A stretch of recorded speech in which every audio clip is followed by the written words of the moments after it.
이제 하나님께서 오늘 우리 공동체에게 주시는 말씀을 함께 나누고자 합니다. 오늘 말씀은요, 누가복음 4장 16절부터 21절까지의 말씀입니다. 저와 여러분이 한 절씩 번갈아 가면서 교독하시겠습니다. 예수께서 그 자라나신 곳 나사렛에 이르사 안식일에 늘 하시던 대로 회당에 들어가사 성경을 읽으려고 서심해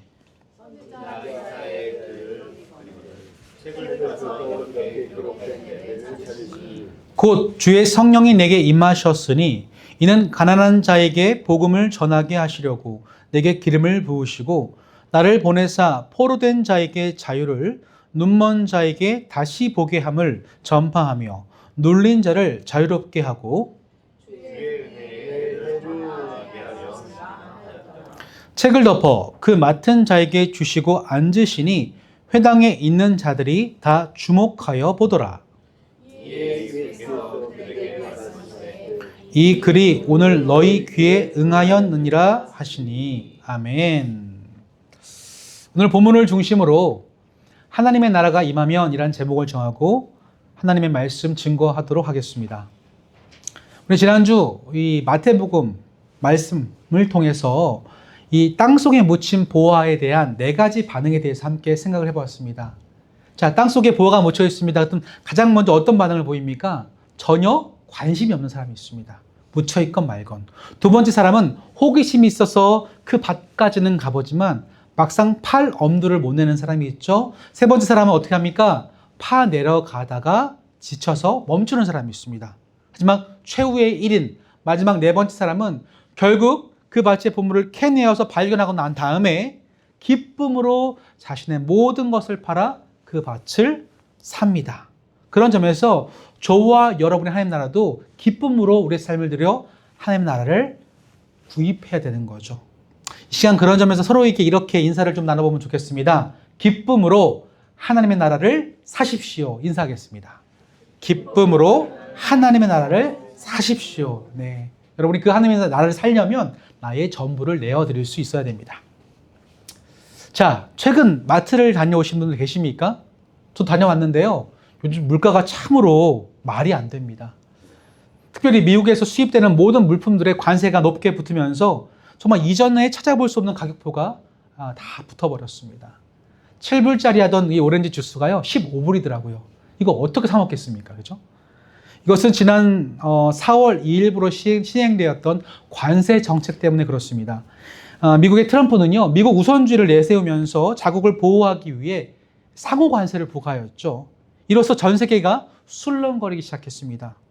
이에 반응하기 위해서 그 상대국들도 보복 관세를 덩달아 부과함으로 말미암아 지금 그런 혼란과 그런 어려움은 오롯이 우리 국민들의 몫이 되어져 버렸습니다. 그런데요, 이런 사태는 이미 오래전에 예견된 것이죠. 지난 1월 달에 트럼프가 취임하면서 했던 그 취임 연설문을 보시면 그가 앞으로 미국을 어떻게 이끌어갈지에 대한 이런 청사진을 몇 가지 항목으로 다 제시하고 있습니다. 그 중에 두 번째 항목이 바로 이 관세에 대한 것이었죠. 미국 황금 시대를 다시 열기 위해서 관세를 강력하게 시행할 것을 예고했고 그것이 지금 이행돼 버렸습니다. 이처럼 우리가 누가 어떤 자리에 이렇게 올라갈 때에 그가 한 얘기를 귀 기울여 들어보면요, 그가 앞으로 이끌어갈 이 공동체가 어떻게 흘러갈지를 우리는 충분히 예상할 수 있습니다. 하다못해 우리가 반장 선거할 때도 그렇지 않습니까? 옛날에 아이들이 반장 선거할 때 어떻게 하죠? 저를 반장으로 뽑아주신다면 구구절절 막 설명하죠. 그래서 내가 반장이 되면 우리 학교에 청소 시간을 없애겠습니다. 막 그러죠? 배고프지 않도록 간식을 제공하겠습니다. 이런 이야기들을 많이 했던 거 기억하십니까? 한 번도 안 들어보셨어요? 네. 이런 작은 반장 선거로부터 누군가 그 자리에 올라가서 하는 얘기를 들어보면 앞으로 얘가 이 공동체를 어떻게 끌어가겠구나라는 것을 알 수 있듯이 오늘 많은 수많은 정치인도 그런 자리에서 자신들이 어떻게 이끌어 나갈지를 제시하고 있다는 거죠. 자, 그렇다면 그런 점에서 오늘 저와 여러분이 함께 살펴볼 이 누가복음 말씀은요, 굉장히 의미가 있습니다. 왜냐하면 예수님께서 앞으로 시작하시고 이끌어 나갈 이 하나님의 나라를 어떻게 끌어가실지에 대한 청사진, 이 하나님 나라의 중요한 굵직굵직한 항목들을 오늘 제시하고 있기 때문에 그래요. 여러분, 본문의 배경이 어떻습니까? 예수님께서 요단강에서 세례를 받으신 직후에 광야로 나가십니다. 그 광야에서 세 가지로 마귀에게 시험을 당하시죠. 첫 번째, 이 돌들로 떡덩이가 되게 하라. 두 번째로, 내게 절하면 천하만국을 너에게 주리라. 세 번째로, 성전에서 꼭대기에서 뛰어내리라. 이 세 가지의 시험은 곧 우리 인간 본연의 물질과 또한 권력과 명예라고 하는 세 가지 욕망을 드러내면서 이 힘을 사용해서 예수님을 흔들어 놓습니다. 그런데 우리 예수님 대단한 분이시죠. 호락호락하지 않습니다. 말씀으로 그 하나씩 격파하시면서 마귀를 물리치셨고요. 이제 본격적으로 공생의 일을 시작하십니다. 성령 하나님은 이 예수님을요, 갈릴리 나사렛으로 이끌어 가시는데 그곳에서 하필 안식일이었기 때문에 이 안식일날 유대인들이 회당에 모이는 것처럼 예수님도 회당에 들어가셨습니다. 이게 본문의 배경이에요. 그런데요, 이 당시에 유대인들은 회당에 모이면요, 이 안식일날마다 돌아가면서 성경을 읽었습니다. 구약 성경을 읽었겠죠. 그날 하필이면 이 회당을 관리하는 사람이 예수님께 이사야서 두루마리로 된 성경을 내어드렸던 거죠. 근데 이것을 받았던 예수님은요, 이사야서 61장 말씀을 쭉 찾으시는 거예요. 그러고 나서 61장 1절과 2절 말씀을 오늘 본문에서 이렇게 말씀하고 계십니다. 우리 다 함께 본문 누가복음 4장 18절과 19절 우리 함께 읽겠습니다. 시작. 주의 성령이 내게 임하셨으니 이는 가난한 자에게 복음을 전하게 하시려고 내게 기름을 부으시고 나를 보내사 포로된 자에게 자유를, 눈먼 자에게 다시 보게 함을 전파하며 눌린 자를 자유롭게 하고 주의 은혜의 해를 전파하게 하려 하심이라 하였더라. 아멘. 이 본문은요, 예수님이 이사야서 61장 1절과 2절 말씀을 갖고 오신 거예요. 그런데 이 이사야서 61장과 누가복음 4장의 말씀은 약간의 차이가 있습니다. 비슷하지만. 근데 오늘은 이 차이점에서 살펴보기보다는 오늘 제가 주목하고 싶은 것은 왜 예수님이 첫 번째로 대중들 앞에 설교하실 때에 하필 이 본문을 읽으시고 이 본문을 가르치셨는지 이 점에 주목해서 함께 살펴보고자 합니다. 지난 시간 예수님께서 마가복음 1장 15절에서 바로 하나님의 나라가 가까이 왔다고, 임했다고 선포하셨습니다. 이것은 앞으로 예수님께서 하나님 나라가 어떻게 나아갈지를 선포하시는 장면으로서 바로 우리에게 말씀하시는 건데, 이 누가복음 4장은요, 그럼 그 하나님 나라가 어떤 항목으로, 어떤 기둥으로 세워질지에 대한 세부적인 5개의 지침이라고 볼 수 있는 거죠. 자, 첫 번째 지침 뭡니까? 눈에 보이십니까? 가난한 자에게 뭘 한다? 복음을 전하게 하신다는 거죠.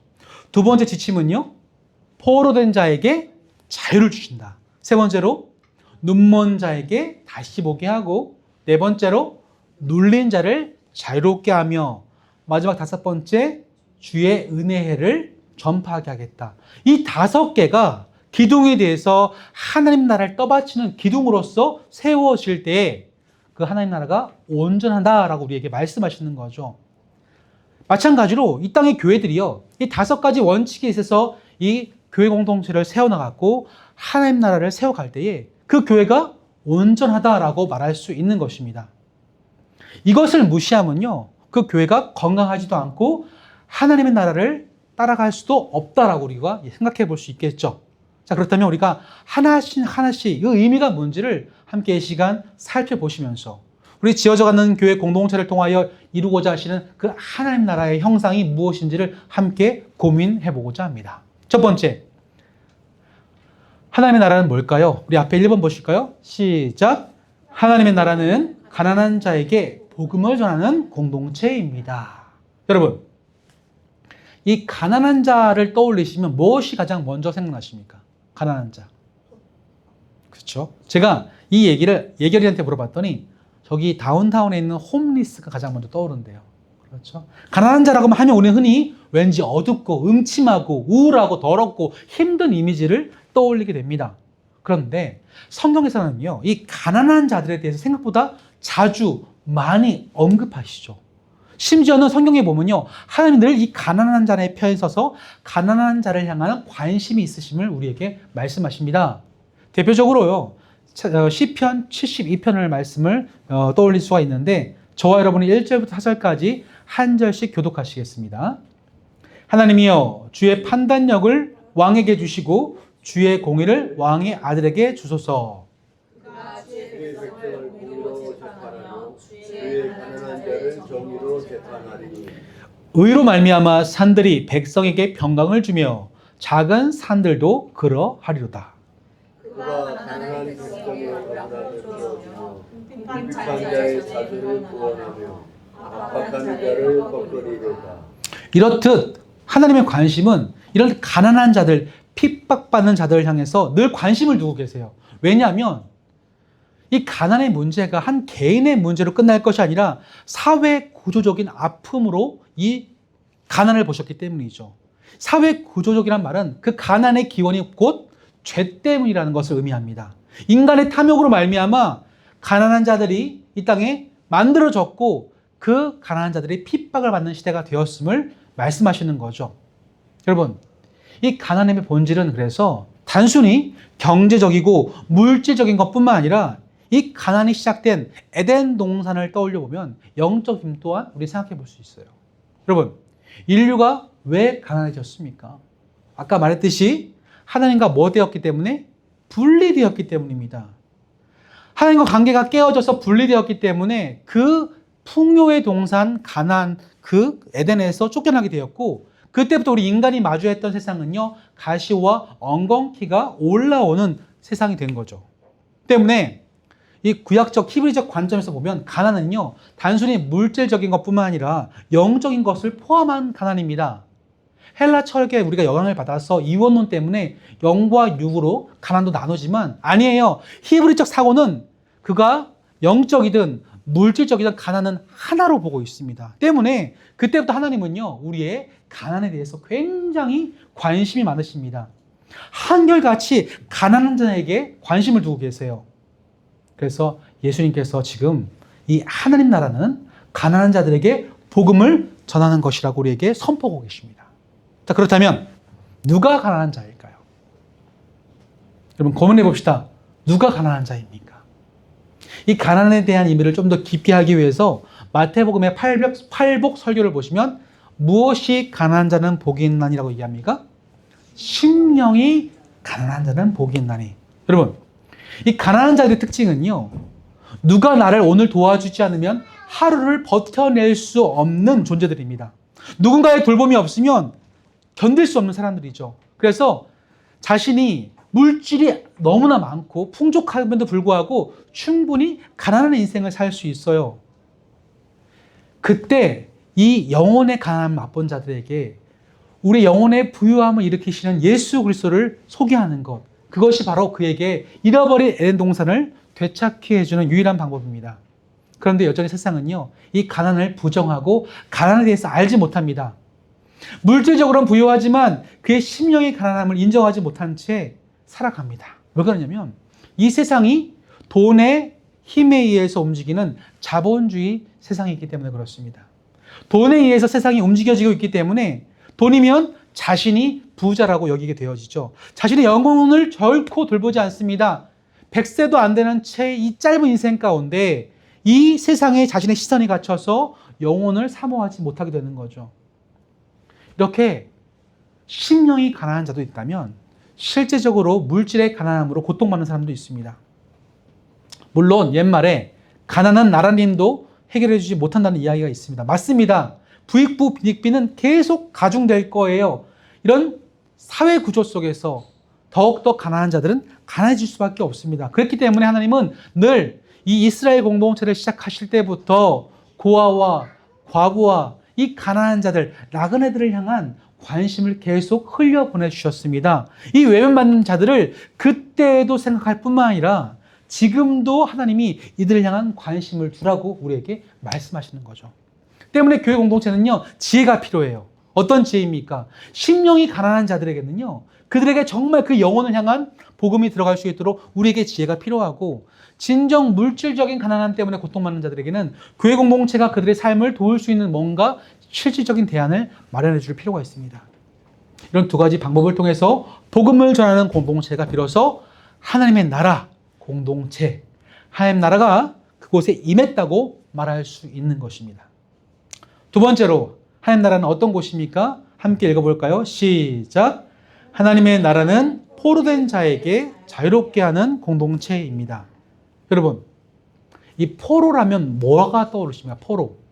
전쟁에서 잡힌 사람, 병사를 가리켜서 포로라고 하는데요. 여기서 우리 이 포로라는 의미를 제대로 이해하기 위해서는 구약의 맥락에서 한번 생각을 해볼 필요가 있습니다. 구약 성경을 보시면요, 하나님께서 제일 처음에 이스라엘 공동체를 세우시고 다윗을 통해서 왕정 체제로 전환하십니다. 그런데 이 왕정 국가였던 이스라엘이 아수르와 바벨론에 의해서 쪼개지고 나눠지고 흩어집니다. 그때부터 수많은 나라들로 이 이스라엘 공동체가 흩어지게 되었습니다. 이때부터 이스라엘 공동체는요, 제 기능을 발휘하지 못하게 되었습니다. 하나님이 이스라엘을 통해서 보여주시고자 한 공동체의 이상적인 모습은 서로 돌보아 줄 수 있는 공동체였죠. 그래서 그들에게는 땅을 분배로 주었지 땅을 매매하지 못하게 만들었습니다.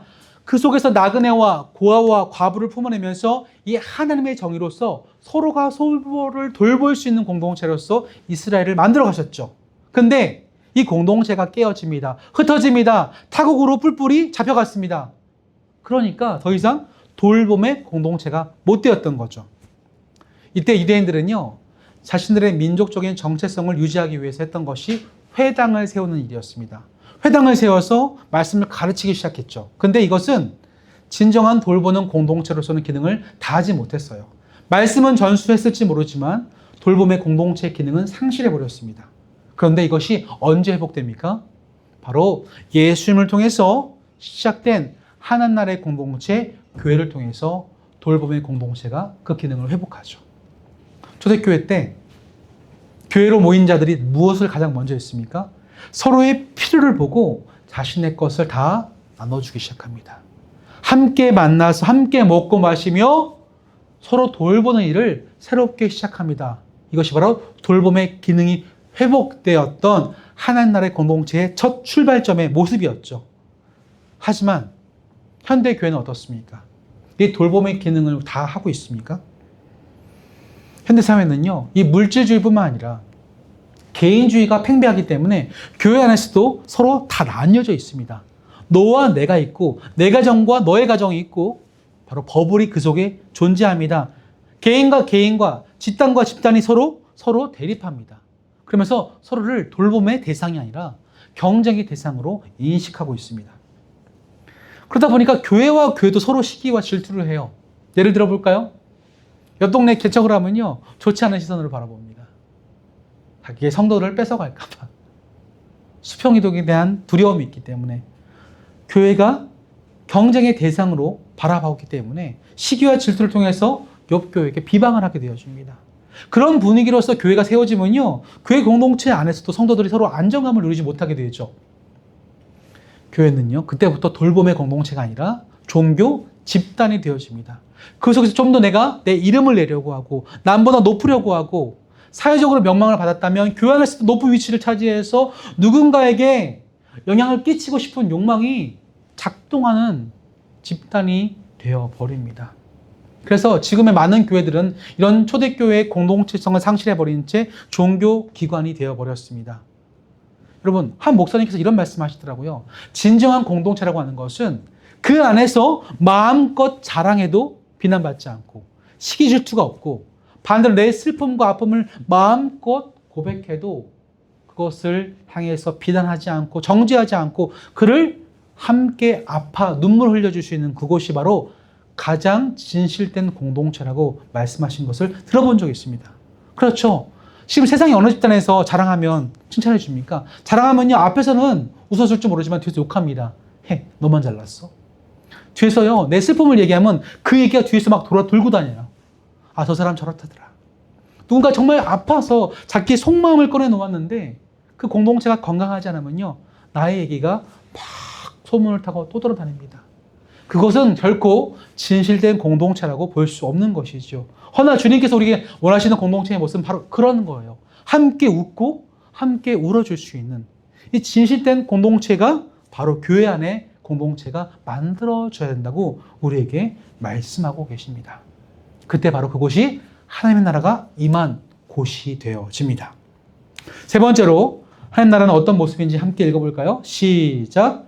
하나님 나라는 눈먼 자가 다시 보게 되는 공동체입니다. 네, 여러분, 세상을 바라보면서 예수님은 이 교회를 향해서 세상을 향한 너희는 빛이라고 말씀하십니다. 자, 교회가 빛이라고 말씀하고 있다는 것은요, 세상이 곧 어둠의 상태라는 것을 전제로 하는 것이죠. 여러분, 이 어두운 상태의 세상이 놓여졌다고 하는 것은요, 바로 세상이 어디로 가야 될지 그 방향성을 잃어버렸다는 뜻입니다. 많은 사람들이 이렇게 말합니다. 세상 속에서 인문학이 실종되었다. 도덕이 상실되었다. 정서적으로 메말랐다고 한탄합니다. 이것은 곧 삶의 의미와 방향성을 다 눈이 깜깜해서 보지 못하고 있는 증거입니다. 자, 사람들이 이렇게 방향성을 잃어버리면요, 뭘 따라갈까요? 대세를 따라갑니다. 대세. 남들이 하는 것처럼 살아간다는 의미예요. 남들이 먹는 것을 먹고 살아가는 방식대로 살고 남들이 하는 것처럼 옷을 입고 무엇을 구입하며 남들이 자식 키우는 것처럼 키우는 것이 대세를 따르는 삶입니다. 그러다가 남들처럼 죽음을 맞이하는 게 인생인 거죠. 자, 그것이 하나님 나라를 살아가는 공동체의 모습이라고 볼 수 있을까요? 그래서 진정한 행복을 얻을 수 있겠습니까? 성경에 보시면요, 하나님 나라의 공동체는 시대를 거스르는 힘이 있다고 우리에게 소개합니다. 그 대표적으로 우리에게 이렇게 말씀하시죠. 로마서 12장 2절 말씀에 이렇게 선포하십니다. 같이 읽겠습니다. 시작. 너희는 이 세대를 본받지 말고 오직 마음을 새롭게 함으로 변화를 받아 하나님의 선하시고 기뻐하시고 온전하신 뜻이 무엇인지 분별하도록 하라. 그렇죠? 시대에 순응하는 교회는요, 결코 하나님 나라를 보지 못합니다. 저도 최근에 이것을 깊이 깨달았던 경험이 있습니다. 처음에 교회를 시작하고 나서 제가 마음이 무거웠던 것은요, 교회를 세워감에 있어서 자원이 부족함을 느꼈기 때문이죠. 주변에서 이렇게 얘기를 들어보면 다 이런 말을 합니다. 교회를 세워가기 위해서는 사람이 필요하고 인적 자원, 물질적 자원이 필요하다. 또 목이 좋은데 교회를 해야 된다. 이런 이야기들을 제가 듣고 자라왔기 때문에 교회를 세워감이 이런 대세를 따라가야지만 이루어지는 줄을 착각하고 있더라고요. 근데 제가 최근에 말씀을 공부하면서 깊이 깨달았던 것 한 가지는 그렇구나. 성경에서 그 예수님은 그 누구도 목이 좋은데 교회를 개척하라. 사람이 필요하고 돈이 필요하다고 말씀하신 적이 한 번도 없습니다. 예수님이 교회를 세우기 위해서 하나님 나라를 세우기 위해서 집중하셨던 것은 딱 한 사람이에요. 한 사람. 그들과 함께 부대끼고 살아가면서 그들의 삶을 통하여 그 하나님의 나라를 가르치셨던 그 순간순간이 쌓여져서 지금의 교회 공동체가 되어집니다.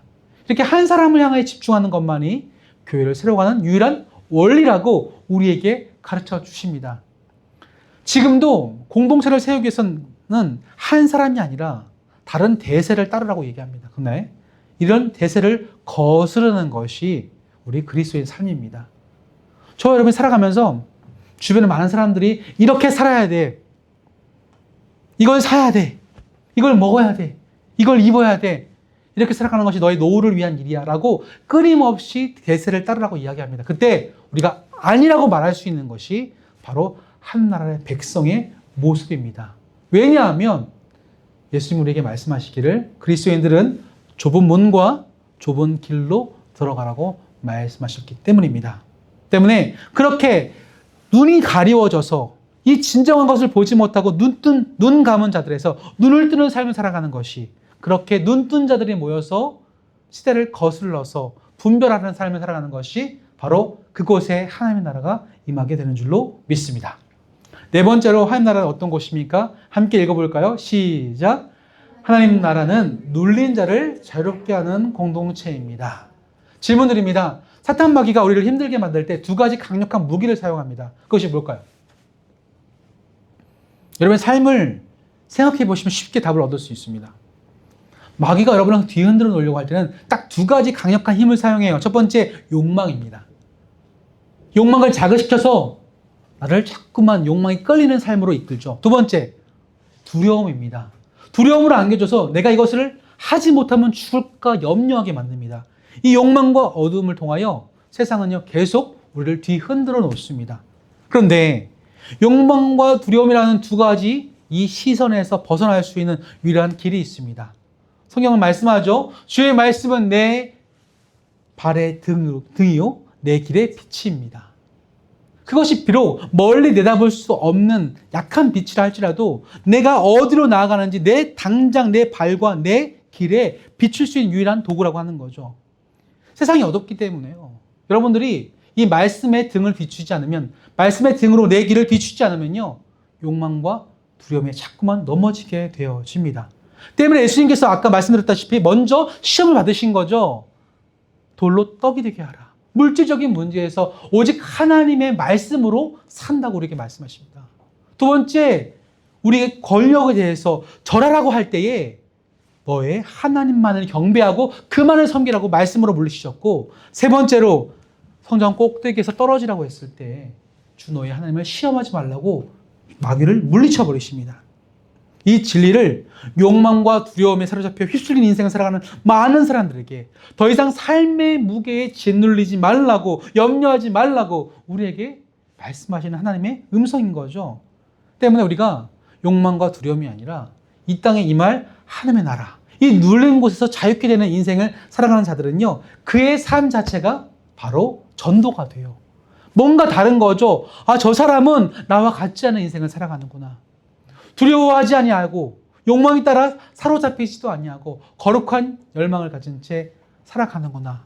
그 다른 그 작은 그 차이점이 누군가에게는요, 도전이 되고 하나님 나라가 무엇인지를 보게 만드는 하나의 예표가 되는 줄로 믿습니다. 바로 여러분의 삶이 욕망과 두려움을 뛰어넘어 눌린 자가 아니라 해방된 자로 살아가실 때 여러분의 삶이, 그 인생이 하나님 나라가 임하는 줄로 믿습니다. 자, 마지막 다섯 번째로 하나님 나라는 어떤 곳입니까? 함께 읽어볼까요? 시작. 하나님의 나라는 은혜의 해를 전파하는 공동체입니다. 네, 은혜의 해가 뭘까요? 이 은혜의 해라는 개념은 구약 성경의 희년의 개념에서 왔습니다. 이 구약의 공동체는요, 50년마다 희년이라는 걸 선포했어요. 희년, 기쁜 년이다. 기쁜 년, 희년. 이때가 되면요, 바로 모든 것들이 제자리로 돌아가게 됩니다. 첫 번째로, 혹시 누군가가 경제적인 어려움 때문에 땅을 팔았다면 그 땅의 소유권이 50년째가 되면 원래 주인에게 돌아가게 됩니다. 이게 희년이에요. 만약 누군가가요, 너무나 힘들어 땅도 팔고 자신의 자녀도 팔고 자신도 노예가 되었다면 이 노예의 신분에서 해방되는 데가 희년이에요. 빚을 졌다면 그 빚을 무조건적으로 탕감받는 해가 이 희년이에요. 이 희년의 정신 속에는 모든 것이 하나님이 허락하신 대로 시작으로 돌아가고 회복된다는 의미가 이 희년 속에 담겨져 있습니다. 즉, 이 은혜해를 전파한다는 것은 하나님이 지금 이 땅을 원래 모습으로 회복시키시는데 이 회복이 그 어느 노력과 대가가 아니라 오로지 하나님의 은혜로 주어지는 선물이라는 것을 우리 교회를 통하여 선포한다는 것을 의미하게 되어집니다. 이것이 바로 하나님의 나라가 이 땅에 임한 다섯 가지 원리라고 하는 거죠. 그런데 이 말씀을 이사야서 말씀을 통해서 예수님께서 선포하셨을 때에 이 하나님 나라에 대한 가르침에 대해서 사람들은 어떤 반응을 보였을까요? 다음과 같이 반응합니다. 본문 21절 먼저 읽고 그 다음 말씀 나누겠습니다. 21절 시작. 이에 예수께서 그들에게 말씀하시되 이 글이 오늘 너희 귀에 응하였느니라 하시니, 응하였느니라, 성취되었다, 시작되었다, 이 하나님 나라 다섯 가지가 오늘 이루어졌다라고 말씀하시는 거죠. 사람들은 어떤 반응을 보였을까요? 29절 읽어볼까요? 시작. 일어나 동네 밖으로 쫓아내어 그 동네가 건설된 산 낭떠러지까지 끌고 가서 밀쳐 떨어뜨리고자 하되. 누구를요? 예수님을요. 이미 예수님을 통하여 이 다섯 가지가 이루어졌죠. 뭡니까? 첫 번째, 가난한 자에게 복음을. 두 번째로, 포로된 상태에서 자유를. 세 번째, 눈먼 자를 뜨게 하고. 네 번째, 눌린 자를 자유롭게 하며 마지막 은혜를 선포하시는 그 예수님이 그들 앞에 임하셨음에도 불구하고 그들은 그 예수님을, 그 하나님의 나라를 물리치려고 했습니다. 하나님 나라를 거부했습니다. 그 거부감이 지금 이 세상에도 팽배합니다. 그렇다면 오늘 이 말씀을 통하여 도전받는 사랑하는 지어져가는 성도 여러분, 저와 여러분은 어떻게 살아내야 하겠습니까? 지금 하나님은요, 이 말씀을 통해서 이 5가지 원칙으로 교회 공동체가 여러분이 살아가기를 간절히 바라고 계십니다. 가장 먼저 가난한 자들을 찾아가셔야 돼요. 여러분 주변에 가난한 자들 없습니까? 물질이 많아서 가난하지 않습니까? 그래 심령이 가난합니다. 예수를 알지 못해서 삶의 방향성을 잃어버린 채 이 세상에 사로잡힌 사람들이 있습니다. 그들이 뭔가에 눌려있지 않습니까? 욕망과 두려움, 늘 이 2가지를 가지고 그 삶을 걱정하는 삶을 살아갑니다. 그들은요, 진실된 공동체를 경험하지 못했습니다. 포로된 자에서 해방되지 못했죠. 그래서 끊임없이 자기만의 성을 쌓고 고립된 삶을 살아갑니다. 그들에게 교회 안에서 진실된 공동체가 있다. 내가 너의 정서적인 안정, 피난처가 될 수 있다라고 다가서는 것이 하나님 나라의 백성으로 살아가는 것이겠죠. 또한 우리가 이런 세상의 시대적인 대세에 휩쓸리지 않기 위해서 날마다 말씀을 공부해야 돼요.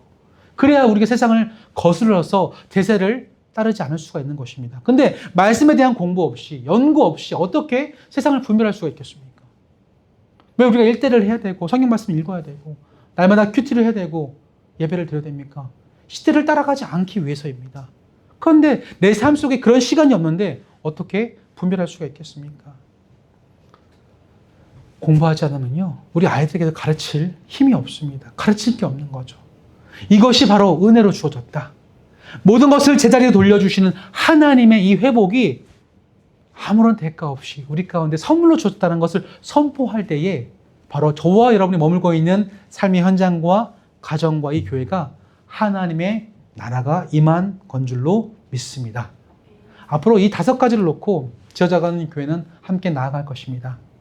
가난한 자에게 복음을 전파하는 공동체가 될 것이며, 2번째, 포로된 자에게 진정한 공동체의 회복을, 돌봄의 공동체를 맛보지 못하는 자들에게 진실된 공동체로 함께 나아갈 것이며, 3번째로 눌린 자에게 두려움과 또한 욕망에 사로잡힌 자에게 해방시켜 줄 것이며, 또 보지 못하는 시대적인 어두움 속에서 가치를 모르고 시대에 휩쓸린 자들에게 선명한 하나님의 진리를 선포하고 이것이 은혜로 주어졌다는 것을, 은혜의 해를 선포할 수 있는 공동체로서 이 지어져가는 교회가 하나님 나라를 함께 따라가고 만들어가는 공동체가 되기를 축복합니다.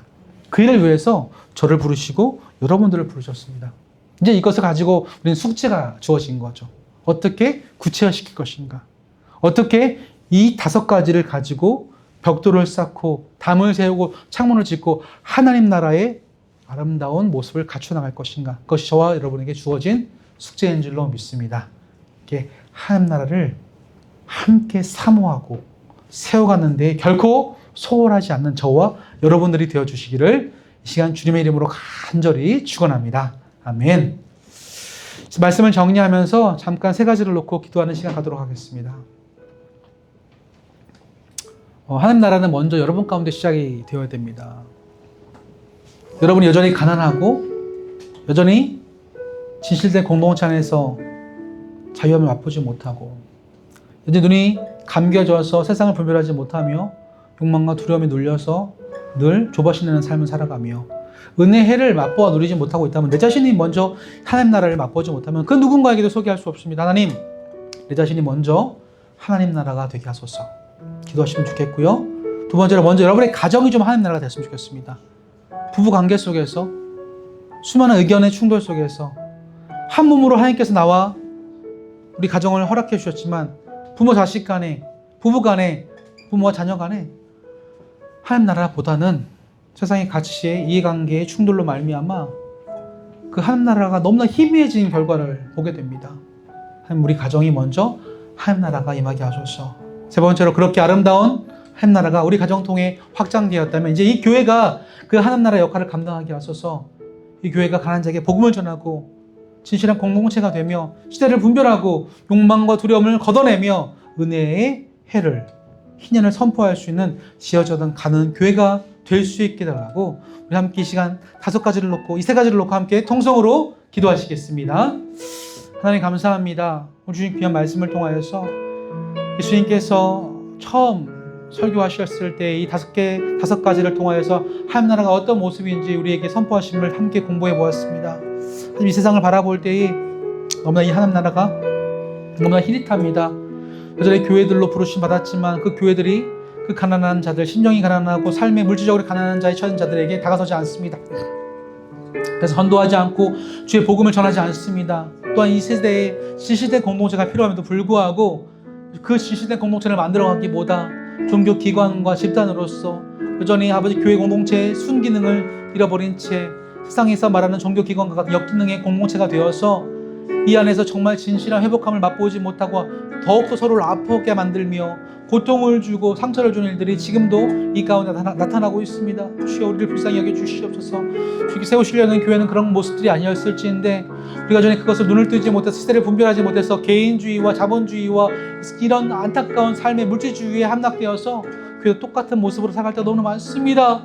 하나님 모든 것을 욕망과 두려움이라는 2가지 기제를 말미암아 사탄은 지금도 뒤 흔들어 놓고 우리를 하나님과 대적하게 만들며 마귀는 우리를 이간하고 있는데 그것을 분별하지 못한 채로 하나님 우리가 여전히 그것에 사로잡혀서 똑같이 세상과 마찬가지로 두려워하고 세상과 마찬가지로 욕망에 사로잡혀 살아가는 것이 우리 현 주소일다면 우리가 안에 어떻게 은혜를 선포할 수가 있겠습니까? 먼저 내 자신이 하나님 나라를 맛보길 소망합니다. 이 5가지에서 주님 내 삶이 5가지를 충분히 기둥을 내려서 뿌리를 내려서 내 삶이 하나님 나라를 임하고 맛보고 경험할 수 있는 삶으로서 나를 인도하여 주시옵소서. 동시에 하나님 나를 말미암아 세우신 가정 공동체가 하나님 나라가 임하길 소망합니다.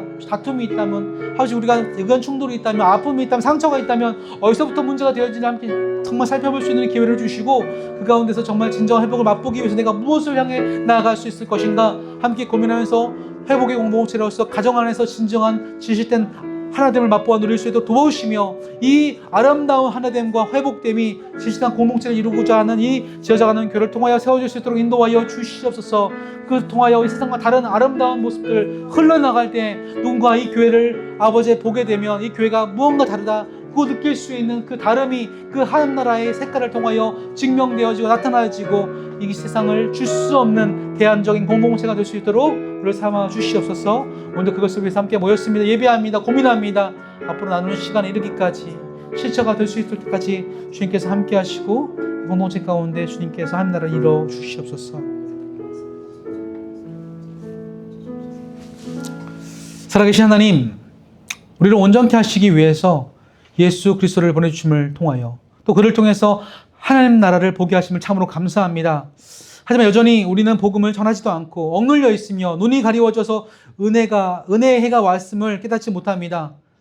욕망과 두려움에 사로잡혀서 눌려 있어서 시시때때로 시대의 대세에 휩쓸려서 똑같이 살아가려는 모습을 보일 때가 있습니다. 주님 이 시간 회개하오니 용서해 주시며 바라건대 이런 세파 속에서 떠내려가지 않도록 이 5가지 하나님 나라의 기둥을 세워 내 자신이 나의 가정이 이 교회가 진정한 하나님 나라 공동체적인 사명을 감당할 수 있도록 나를 붙들어 주시옵소서. 예배를 마치고 이제 일상으로 돌아갑니다. 하나님 삶의 자리에서 복음을 전하며 그곳에서 누군가가 쉴 수 있는 진실된 공동체를 이뤄가며 분별하며 욕망과 두려움에 자유케 되며 주의 은혜를 전파하는 그 하나님 자녀가 될 수 있도록 우리를 인도하여 주시옵소서. 이 모든 간구 지금 내 안에서 그 하나님 나라를 이루실 살아계신 예수 그리스도 이름으로 간절히 기도드립니다. 아멘.